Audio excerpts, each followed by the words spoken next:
Assalamualaikum warahmatullahi wabarakatuh. Innal hamdalillah nahmaduhu wa nasta'inuhu wa nastahdihi wa nastaghfiruh wa natubu ilaihi wa natawakkalu alaihi wa na'udzu billahi min shururi anfusina wa sayyiati a'malina. May yahdihillahu fala mudilla lahu wa may yudlil fala hadiya lahu. Allahumma salli wa sallim wa barik ala Muhammad wa ala ali Muhammad kama sallaita wa sallamta wa barakta ala Ibrahim wa ala ali Ibrahim fil alamin innaka Hamidum Majid. Amma ba'd. Assalamualaikum sahabat dan Facebook sekalian, Farid Misbah, Zawi Ghazali, Ustaz Zawi Ghazali, Ustaz Ummu Fatih, Muhammad Adam Khan, semua yang hadir pada malam yang mulia ni, malam Jumaat. Mudah-mudahan Allah beri kepada kita kesempatan untuk memahami, mentadabbur ayat yang indah daripada surah Al-Fathu. Kita masih lagi berada di bahagian mukadimah, dan semalam saya jelaskan kepada tuan-tuan, ya, Luthor Cawit, barakallahu fikum. Nama apa ni? Nama Jerman ke apa ni? Sa'diyah Basar, Hanisa Nazar, semua yang hadir pada malam yang mulia ni. Muawiyah Al-Murtada, masya-Allah, barakallahu fik. Jadi malam ni saya nak ajak tuan untuk membincangkan lagi mulabasat. Mulabasat ni makna peristiwa yang mengiringi turunnya surah Al-Fathu untuk kita memahami kondisi umat Islam pada masa dahulu. Kerana penterjemahan Quran antara yang paling penting untuk kita fahami, mentadaburnya, menghayatinya adalah kaitan dengan sirah Nabi SAW. Ya, jadi Juliana Ismail, Wala Ahmad, Al-Wasalan, Faizal Zainal, jangan lupa share video ni kepada teman yang lain. Jadikan dia sebagai sebab untuk orang lain dapat hidayah Allah SWT dengan apa yang kita bincangkan pada malam ni. Khairiyah, ya. Dang SB, Sa'diyah Basar, terima kasih. Barakallahu fikum. Assalamualaikum. Kita kalau tak boleh nak buat semua benda, maka jangan abaikan sebahagian. Ya, kalau kita tak boleh nak buat semua, jangan tinggalkan sebahagian, buatlah apa yang mampu. Baik, Ustaz Zawi, barakallahu fikum. Wan Fitri, Waalaikumsalam warahmatullahi. Baik, kita berada pada awal surah Al-Fathu, masih lagi menceritakan tentang peristiwa yang berlaku pada zaman Nabi SAW tahun ke-6 Hijrah, iaitulah peristiwa yang namanya Sulhul Hudaybiyah, yang telah kita lihat isi kandung perjanjian tersebut ternyata pada zahirnya menyebelahi kaum musyrikin, sehingga menyebabkan sahabat-sahabat Nabi SAW seperti Umar Khattab radhiyallahu anhu bertanya kepada Rasulullah, "Limadha hadhihi daniyah ya Rasulullah?" Mengapalah begitu sekali penghinaan berlaku kepada kita dalam perjanjian ini? Semuanya menyebelahi mereka, wahai Rasulullah. Sayyidina Umar bertanya demikian, tuan-tuan, tak lain tak bukan kerana semangat keimanan yang terbuku dalam hati orang seperti beliau, kerana nak melihat keagungan Islam. Kenapa Islam dipermainkan begitu sekali, tuan-tuan, ya? Dan saya dah jelaskan semalam bahawasanya perkataan yang digunakan oleh Allah ni, inna fatahna laka fathan mubina, kami telah pun beri kepada kamu, wahai Muhammad, kemenangan yang nyata. Dari sudut bahasa Arab, tuan-tuan, ya, Aisyah Iskandar, barakallahu fikum, Anang Suprapto, Waalaikumsalam warahmatullahi. Azizah Ahmad, Kak Azizah Rijau ni. Jadi bila perkataan digunakan dalam Quran, inna fatahna laka fathan mubina, kalau kita belajar bahasa Arab, inna ni tufidu taukid. Inna, sesungguhnya, dia salah satu daripada huruf taukid yang merujuk kepada dengan sesungguhnya, wahai Muhammad SAW, kami memberi kepadamu kemenangan dan kemenangan yang nyata. Dalam tafsir Rahu wa Raihan oleh Al-Imam Muhammad Al-Urami, rahmatullah alaihi, seorang ulama yang hebat dengan karangannya, kajiannya, tafsirnya, yang dipanggil sebagai Hadaiq Rawhi wa Raihan, taman wangi-wangian, taman kepada semangat, ruh, dan juga motivasi, dan juga wangi-wangian. Memang hebatlah tafsir Hadaiq Rawhi wa Raihan ni. Beliau menceritakan bagaimana Allah SWT menyebut perkataan fatahna ini fi'il madhi. Fi'il madhi ni kalau kita belajar bahasa Arab, Lili Osman, Zulkifli Abdul Rahim, dia merujuk kepada benda yang telah berlaku, padahal dalam peristiwa ini belum lagi berlaku pembukaan kota Mekah, kalau itu yang disifatkan oleh Allah SWT. Puan Kamisah, ya, juga Ghazali, ia belum lagi berlaku pada masa itu. Muhammad Adib, ayat ni merujuk kepada inna fatahna, kami telah memberi kepadamu, wahai Muhammad, kemenangan. Fatah ni saya telah jelaskan pandangan para ulama tafsir macam Al-Asfahani, yang merujuk kepada makna yang meluas, makna yang diperluaskan, iaitu merujuk pada kemenangan. Jadi masih lagi kita bincangkan tentang Sulhul Hudaybiyah ni, penting untuk muslim-muslimat faham apa yang dipanggil oleh Syekh Qutb sebagai mulabasat. Mulabasat ni background turunnya, Marziyah Aman. Bahawa semalam saya telah bincang kepada tuan-tuan tentang bunud, iaitu isi perjanjian antara kaum muslimin dan juga kaum musyrikin, yang pada zahirnya kelihatan memberi point, menyebelahi, berat ke arah, bias ke arah kaum musyrikin, tapi tidak begitu. Kalau kita lihat hikmah-hikmah di sebalik apa yang disebut tuan oleh Syekh Dr. Mahdi Rizqullah Ahmad dalam buku beliau bertajuk As-Sirah An-Nabawiyah, beliau mengatakan bahawa kalau kita perhatikan segala poin yang dilihat zahirnya menyebelahi kaum musyrikin itu, padahal tidak begitu, kata beliau. Jadi kita akan lihat nanti bagaimana kesannya kepada Islam dan kemenangan. Jadi secara automatik ia merupakan satu pengiktirafan selama ni mereka masih berperang dengan kaum musyrikin.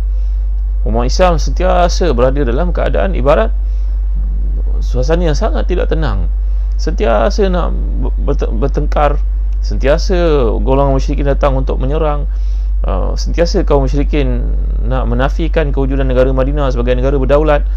Tapi bila Nabi SAW mengadakan Sulh Hudaibiyah ni, ia membuka satu chapter baru dalam perjuangan umat Islam, iaitu kaum musyrikin nak tak nak terpaksa terima tentang kedaulatan negara Islam Madinah. Itulah poin yang paling besar sekali seperti dinyatakan oleh Syekh Dr. Muhammad Mahdi Rizqullah Ahmad dalam kajian PhD beliau. Jadi menyatakan bahawa kesan daripada peristiwa Hudaibiyah ni, Sulh Hudaibiyah ni, menunjukkan kepada kedaulatan umat Islam, dan kaum musyrikin terpaksa menerima Islam dan negara Islam Madinah itu sebagai satu negara yang berdaulat. Allahu Akbar, masya-Allah, tabaraka taala. Dan perkataan yang digunakan oleh Allah di sini, fatahna, saya telah jelaskan kepada tuan-tuan, dia membawa makna kemenangan, kegembiraan, kebahagiaan, pembukaan. Jadi sama ada ia merujuk pada pembukaan kota Mekah ataupun pembukaan negara Rom, kata Syekh Muhammad Al-Urami dan tafsirnya Hada'i Qurawi wa Raihan. Juga ada pandangan seperti itu, kerana selepas kemenangan Nabi SAW membuka kota Mekah, kemenangan-kemenangan dilakukan oleh para sahabat selepas baginda sallallahu alaihi wasallam, Abu Bakar, Umar, adalah untuk meneruskan legasi kemenangan Islam itu dengan pembukaan empire-empire yang ada di keliling Jaziratul Arab yang sebelumnya dibangga-banggakan oleh pendukung-pendukungnya. Itu juga merujuk kepada fatah yang disebut oleh Allah SWT, Fathan Mubina, iaitu pembukaan yang tidak dapat diragui oleh sesiapa pun, pembukaan yang nyata. Muslim-muslimat alhamdulillah dikasihi lagi, kalau kita lihat dalam peristiwa yang berlaku di Hudaibiyah ni, ada beberapa perkara yang menarik juga untuk kita bincangkan tuan-tuan, iaitu ketika umat Islam berada dalam perjalanan di situ, mereka ditimpa kehausan yang amat sangat. Maka tuan-tuan, bila mereka memberitahu kepada Rasulullah SAW, wahai Rasulullah, kita berada dalam kehausan yang amat sangat, Rasulullah, bekalan air tak cukup. Ini dalam Islam tuan-tuan, kita kena berusaha.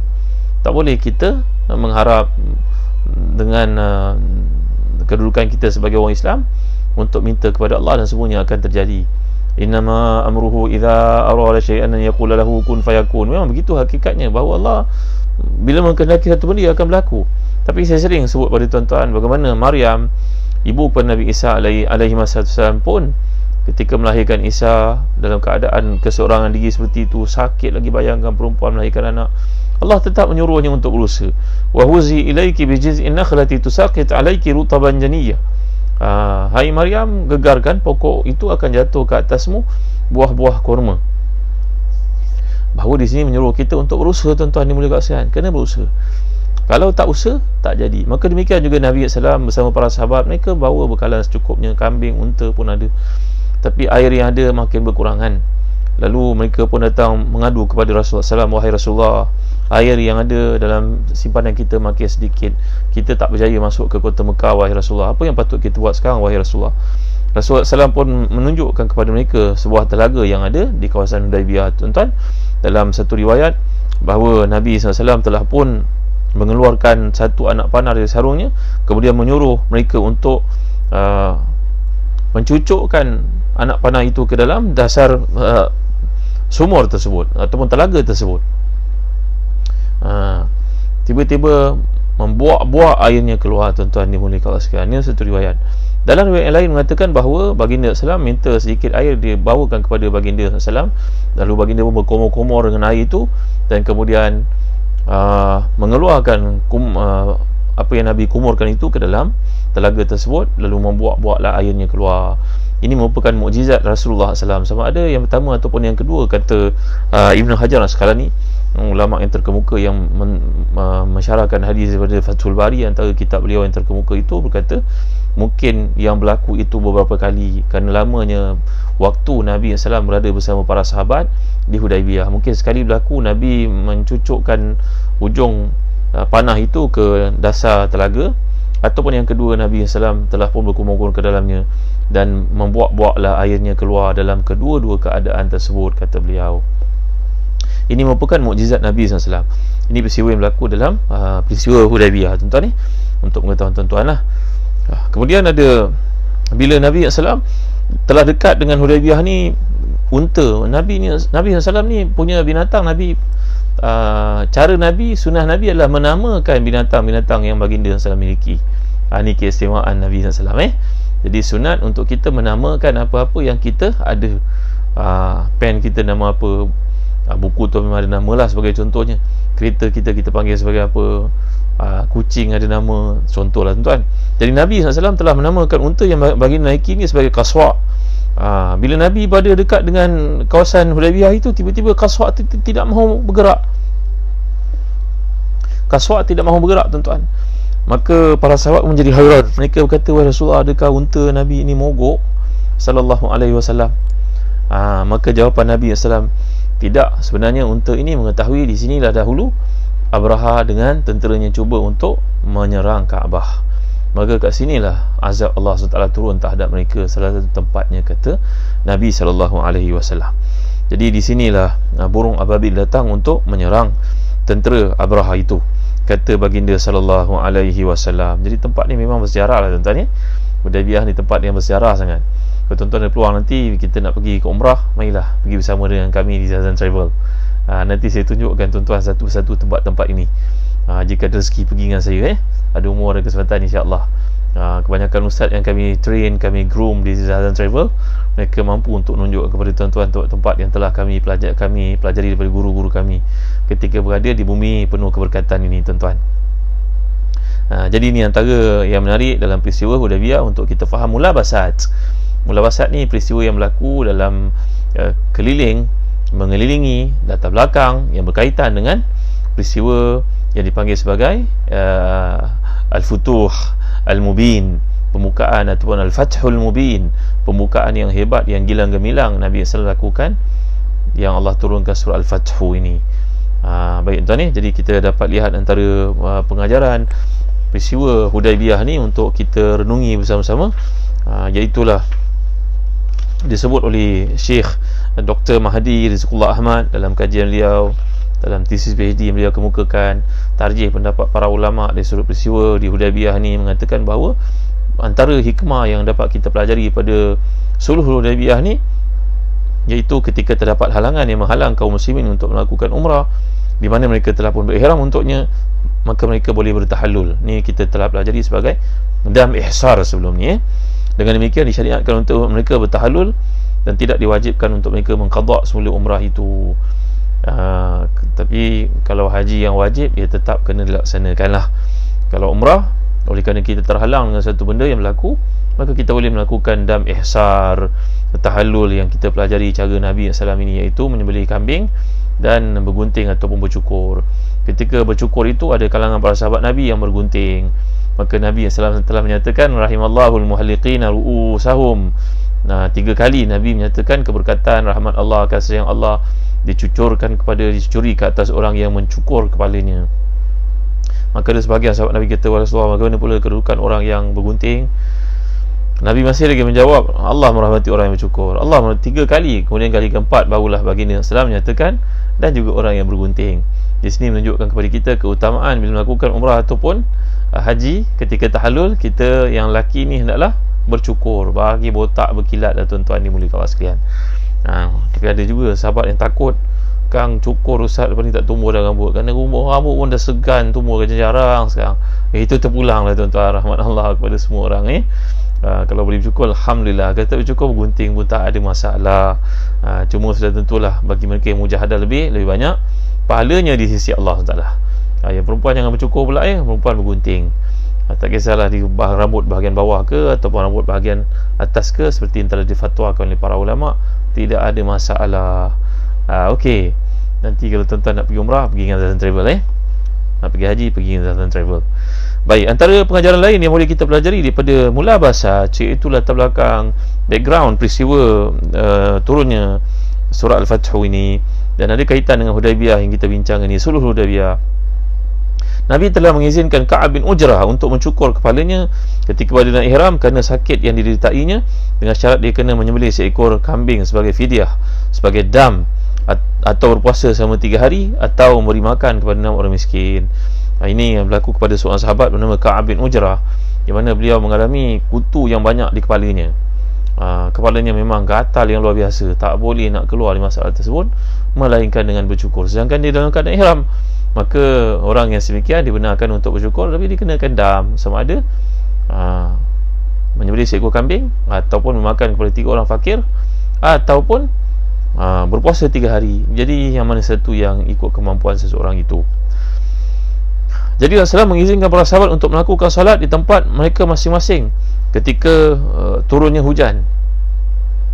Jadi dalam peristiwa di Hudaibiyah juga, Nabi SAW telah mengajar para sahabat, salu fi rihalikum, sembahyanglah kamu di rumah kamu masing-masing, di tempat kemah kamu masing-masing, kerana hujan lebat pada masa itu.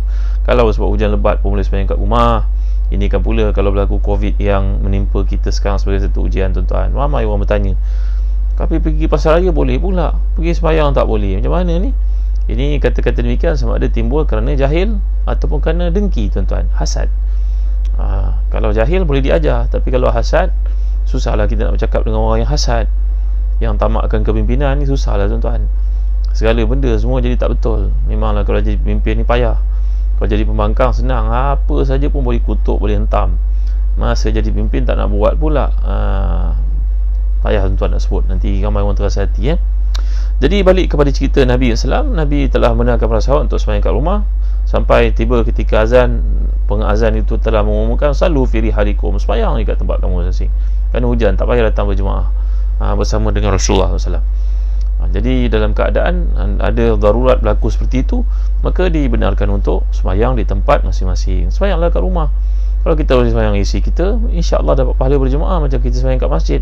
Kumpulkan anak isi kita, kalau menantu ke cucu, sembahyang sekali, tuan-tuan. Ya, insya-Allah pahalanya sama dengan salat berjemaah di masjid. Dapat pahala berjemaah, insya-Allah. Seperti fatwa kebanyakan para ulama Islam. Ini adalah fatwa oleh para ulama, bukan kata-kata oleh orang yang mana-mana diambil. Dia sebar luaskan tanpa hujah dalil, ikut nafsu dia dan juga emosi dia yang tak terkawal itu, untuk menyebarkan fitnah dan juga cerita-cerita yang bukan-bukan terhadap Islam dan kejahilannya. Baik. Kemudian terdapat praktik langsung terhadap prinsip mesyuarah dalam Islam, di mana baginda SAW telah pun bermesyuarat sama ada untuk menyerang kaum musyrikin ataupun seperti yang telah kita bincangkan, atau tidak menyerang mereka. Jadi ketika Nabi SAW nak menyerang mereka, berkata Abu Bakar kepada Nabi SAW, Rasulullah, kita datang ni untuk buat umrah, kan kebaik kalau kita stick kepada planning kita yang asal. Masya Allah, Abu Bakar berani menasihatkan Nabi SAW, dan Nabi menerima nasihat itu. Wa amruhum syura bainahum, bila kita jadi pemimpin, dengarlah nasihat daripada orang keliling kita. Alangkah tepatnya apa yang ditamsilkan oleh Malik bin Nabi sebagai contohnya. Kalau kita jadi pemimpin, lihatlah, tuan-tuan, keliling kita ni 5 jari. Saya selalu tunjuk pada tuan-tuan, pemimpin yang bagus disebabkan ada tokoh korporat, teknokrat yang menasihatinya. Orang kaya ni ibarat tunjuk jari, tunjuk je jadi, tuan-tuan. Kemudian ada orang tua, ini tinggi, yang jari yang paling panjang ni orang tua. Kemudian ada orang muda, kemudian ada kanak-kanak. Semua ni kita kena blend, kena jumpa, mix around, orang putih kata. Nampak tak, tuan-tuan? Tapi ada orang kadang jadi pemimpin, dia pergi jumpa budak-budak, yang lain ni semua dilupakan. Macam mana dia nak selamat?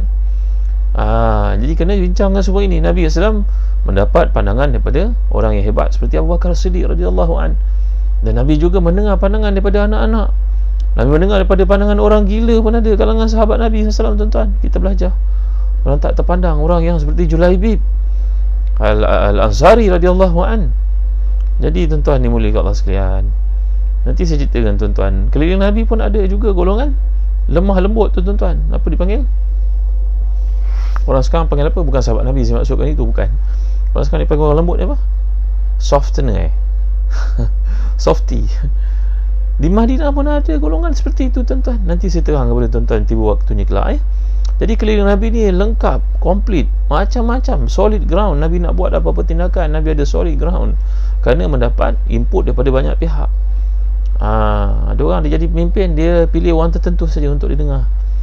Dia anggap orang-orang rakyat biasa itu orang bodoh, susah nak terima pandangan. Kalau Pak Lebay, lagilah susah dia nak terima pandangan. Ni siapa ni? Ustaz Hazan. Pak Lebay mana pula ni? Tuan-tuan dimuliakan Allah sekalian.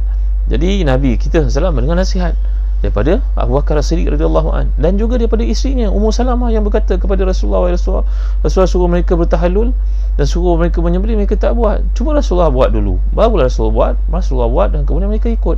Tengok syura yang dipraktikkan dalam kehidupan baginda sallallahu alaihi wasallam.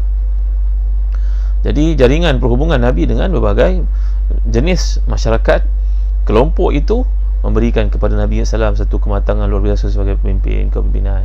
Orang nak jadi kepimpinan, dia dengan ada kualiti seperti itu. Orang lain sibuk, dia masih lagi bekerja. Ramai menteri kita seperti itu, alhamdulillah, pergi melawat orang, menziarah orang. Sekarang kena dedahkan sebab mereka pemimpin. Itu bukan takabur, itu bukan riak, itu pemimpin. Memang kerjanya begitu, tuan-tuan. Kalau jabatan zakat ataupun baitul mal, memang mereka kena hebahkan kepada orang, kerana mereka bertanggungjawab jaga amanah.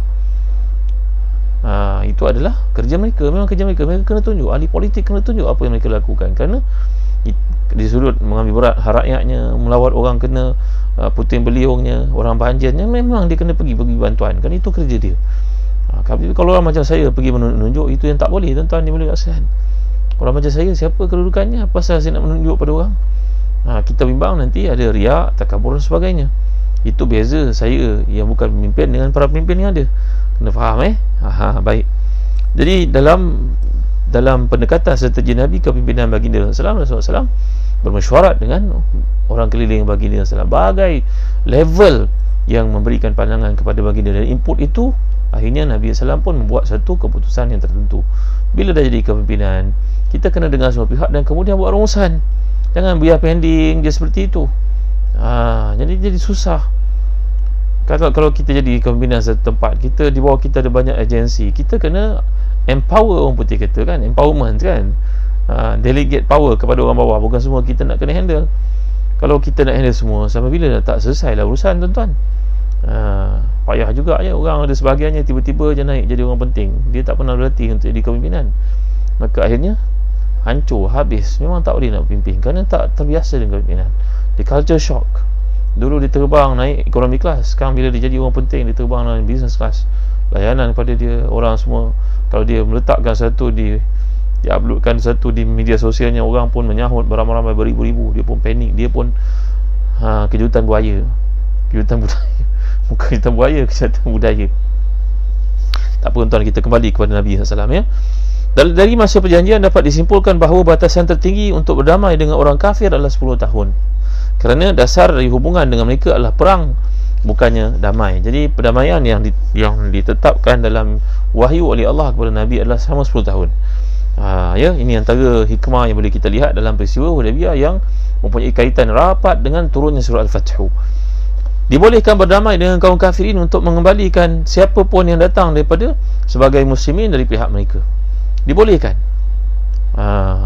Yang ketujuh, dianjurkan bersikap optimis seperti mana ucapan baginda SAW, dia akan mudahkan urusan kamu. Ketika datangnya Suhail bin Amr yang saya ceritakan kepada tuan-tuan, Suhail bin Amr ni adalah pemimpin di kalangan Quraisy. Selepas matinya Abu Jahal, Abu Lahab, orang penting, maka ada pemimpin pelapis di kalangan mereka, succession level, successor kepada kepimpinan yang tinggi itu ada di situ Abu Sufyan. Maka Suhail telah dihantar untuk berurusan dengan Nabi SAW. Maka Nabi pun dipanggil tafa'ul. Tafa'ul ni maknanya, tuan-tuan, apa maknanya? Baik sangka, kita optimis ya. Maka Nabi telah bersabda, Suhail, ahlan wa sahlan, asa yusahil lana. Namanya Suhail. Suhail datang tak sahlun, tuan-tuan. Macam Arab sebut ahlan wa sahlan. Sahal makna susah, senang. Sahlun makna senang. Jadi orang nama Suhail. Nabi terus baik sangka mengatakan, tengok ni, tafa'alu bil khairi tajidu. Arab kata tafa'alu bil khairi tajidu. Tafa'alu bil khairi tajidu. Bersangka baiklah, engkau akan dapat. Maka Nabi SAW bersabda kepada para sahabat, alhamdulillah yang datang ni adalah Suhail, moga Allah mudahkan untuk kita. Kerana Suhail tu datang perkataan sahlun, maknanya mudah. Saya pernah cerita pada tuan-tuan, ada seorang anak muda yang datang bertemu dengan Nabi. Nabi bertanya kepadanya, apa namamu? Nama saya Hazan.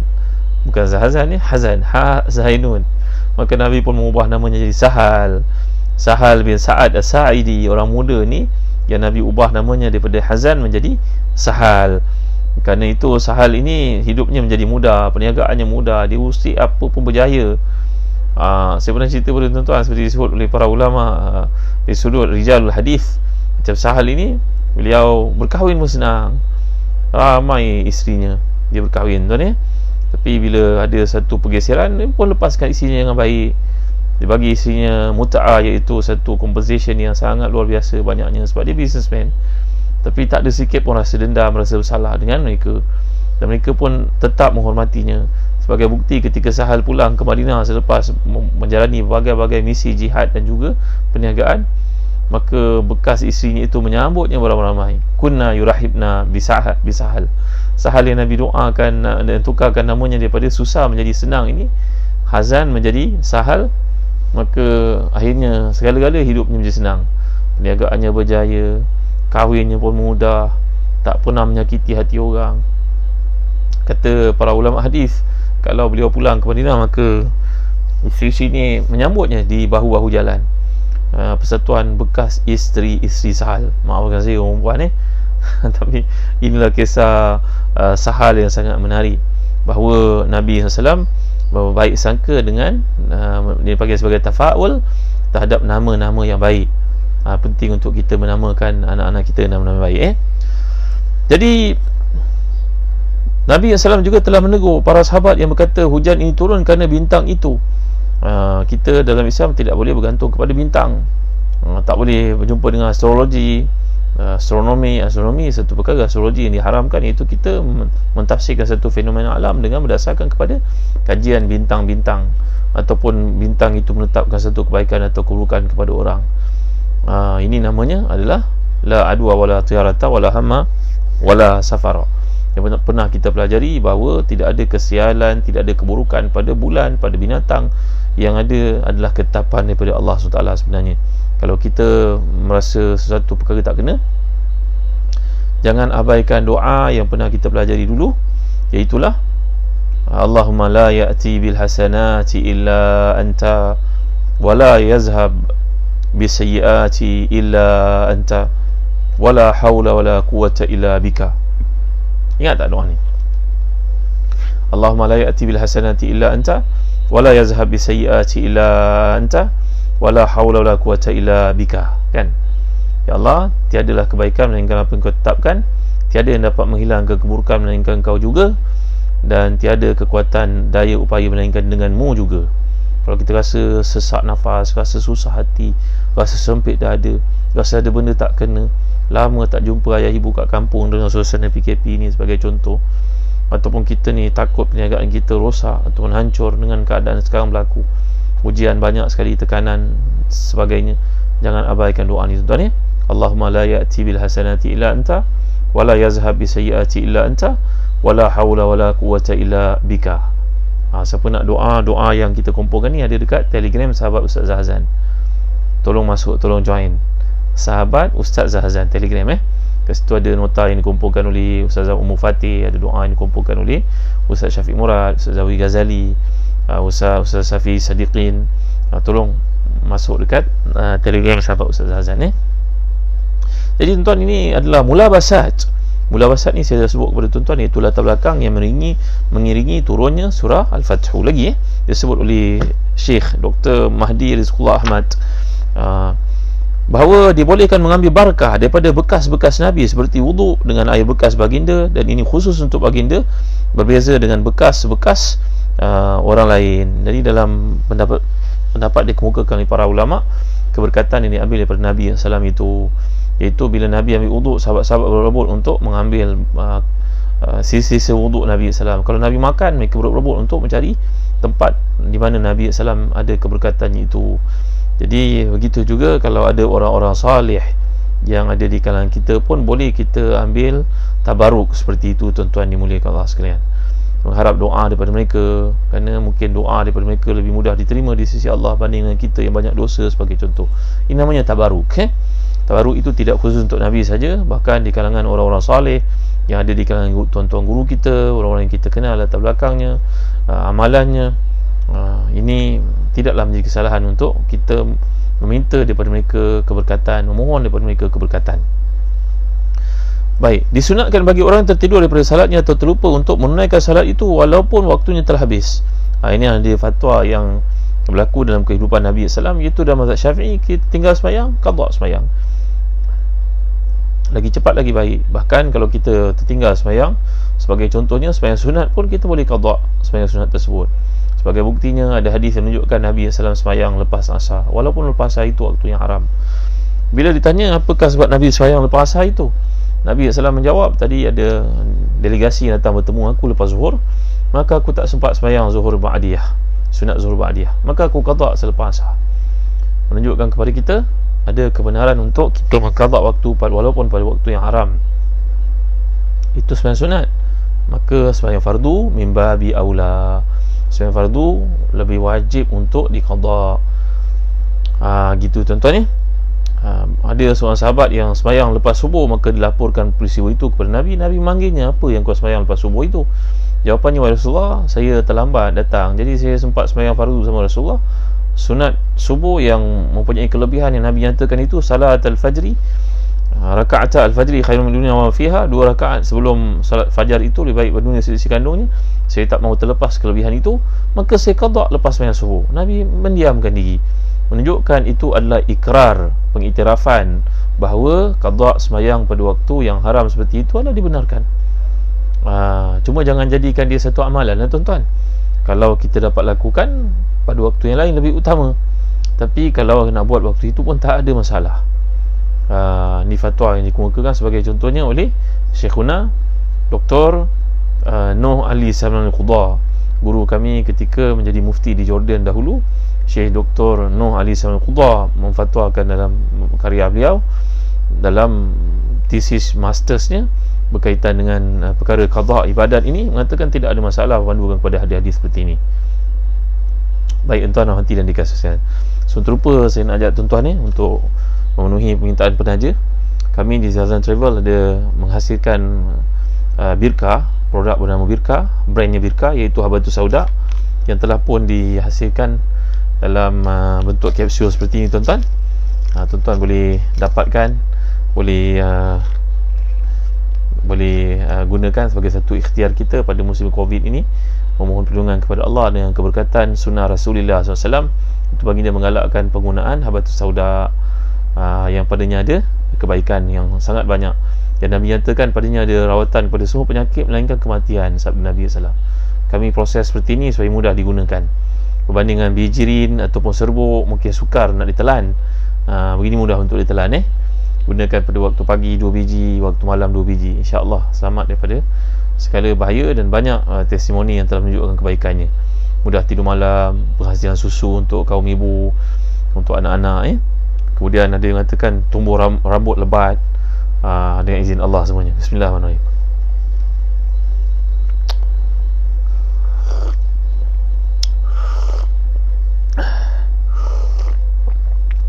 Alhamdulillah. Jadi tuan dapatkan daripada Zazan Travel, Habatus Sauda daripada Zazan Travel. Dan kami juga ada memasarkan kurma ajwa Rasulullah dari Madinah yang namanya ajwa. Ni ajwa, lihat kecil dia, yang Nabi sabdakan, man tasabbaha bi sab'i tamaratin ajwatan lam yadurru sumun wala sihrun. Siapa yang makan kurma ajwa 7 biji setiap pagi, dia akan selamat daripada sihir dan juga racun. Inilah kurma ajwa dari Madinah. Saya bukakan untuk tuan-tuan, tuan-tuan nampak. Nampak? Menyelera kan insya-Allah. Ini pula lah kurma Mekjol tuan-tuan, yang datang dari Jordan, Palestin. Saiznya lebih besar daripada kurma ajwa. Yang ini yang saya sebutkan tadi, surah Maryam, Allah menceritakan tentang kelebihan kurma yang dimakan oleh Maryam alaihissalam ketika beliau selamat melahirkan puteranya Isa bin Maryam. Tengok tiba-tiba dahaga lah, tiba-tiba terliur pula. Tuan-tuan dapatkan kurma Mekjol ni, mudah-mudahan dapat membantu kita untuk mengurangkan makan secara berlebihan ni bahaya tuan-tuan. Jadi anak-anak kita pun, dalam hadis mengatakan bahawa rumah yang tiada kurma padanya akan kelaparan penghuninya. Tambahan pula kita nak masuk bulan Muharram dah. Moga-moga kita dapat puasa pada hari-hari Isnin dan Khamis, dan juga hari Tasu'a dan juga Ashura, yang punya kelebihan-kelebihan yang banyak kerana ia bulan haram dan merupakan sunnah Nabi SAW. Dapatkan kurma-kurma ni tuan-tuan ya, untuk berbuka, untuk bersahur. Sebiji Nabi makan bersama dengan Aisyah radhiyallahu anha. Ketika saya belajar hadis ni, saya pun heran, macam mana Nabi makan sebiji kurma share dengan Aisyah radhiyallahu anha. Rupa-rupanya bila lihat kurma meja ni barulah faham, besar. Besar, makan sebiji ni dah kenyang kan tuan. Boleh jadikan sebagai sahur. Saya pernah cuba, alhamdulillah. Jadikan dia sebagai sahur kita. Tahan satu hari. Minum air 2-3 gelas, makan ni sebiji. Tahan sepanjang hari, alhamdulillah. Tuan dapatkan kurma mejul daripada Zazan Travel. Jadi saya nak bawa surah Al-Fathu ni. Sebelum tu penjelasan tentang Sulh Hudaybiyah yang mempunyai kaitan yang sangat rapat, seperti kata Syed Qutb dalam tafsirnya Fi Zilalil Quran. Betapa pentingnya untuk kita faham mulabasat, iaitu peristiwa yang mengiringi turunnya surah Al-Fathu. Jadi apa lagi tuan-tuan, InsyaAllah nanti malam esok, kalau tak dapat kita sambung lagi surah Al-Fathu. Memadailah setakat ni untuk kita memahami latar belakang surah yang mulia ni, dan juga peristiwa yang menyebabkan turunnya surah ini. Dan ia ada kaitan dengan sirah Nabi SAW, yang mana sirah Nabi adalah penterjemahan lengkap kepada Al-Quran itu sendiri. Kerana perjalanan hidup Nabi adalah menjelaskan kepada kita tentang penurunan Al-Quran, isi Al-Quran, dan apa yang dikehendaki oleh Allah daripada ayat-ayat tersebut. Setakat ni saya dulu tuan-tuan. Terima kasih atas kalian tuan-tuan. Jangan lupa ya, anak-anak kita cuti panjang seperti sekarang ni, tolonglah isi masa mereka dengan perkara-perkara yang boleh mendekatkan diri mereka kepada Allah SWT, memahamkan mereka kepada ibadah, kepada akidah.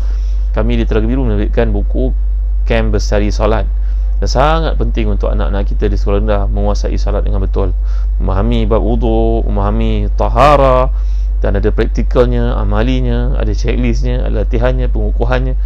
Buku ni mendapat pengiktirafan dari banyak pihak tuan-tuan. Alhamdulillah, telah 10 tahun kami menerbitkan buku ni, dan kali ni kami keluarkan dalam versi yang terbaru. Harganya tak sampai RM5 pun. Beli untuk anak-anak kita, hadiahkan untuk anak-anak ajaran kita, hadiahkan untuk anak-anak murid kita, cikgu-cikgu yang budiman. Moga-moga dia menjadi jariah ilmu kepada kita semua. Semudah menziarahi www.telagabiru.com.my, telagabiru.com.my. Tuan-tuan akan dapat order buku ni secara online, kami hantar ke rumah. Kem Bestari Salat. Dan kami juga ada buku-buku pantas belajar, pantas mengaji, pantas membaca. Alhamdulillah. Buku-buku yang dibuat dengan bersama dengan para guru yang mulia, guru-guru cemerlang, guru-guru kanan.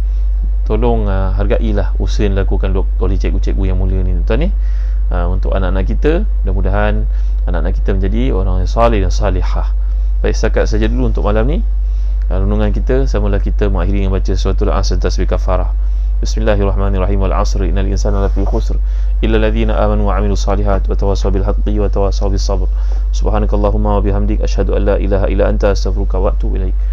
Alhamdulillah rabbil alamin, wassalatu wassalamu ala asyrafil anbiya'i wal mursalin sayyidina Muhammadin wa ala alihi wa sahbihi ajma'in.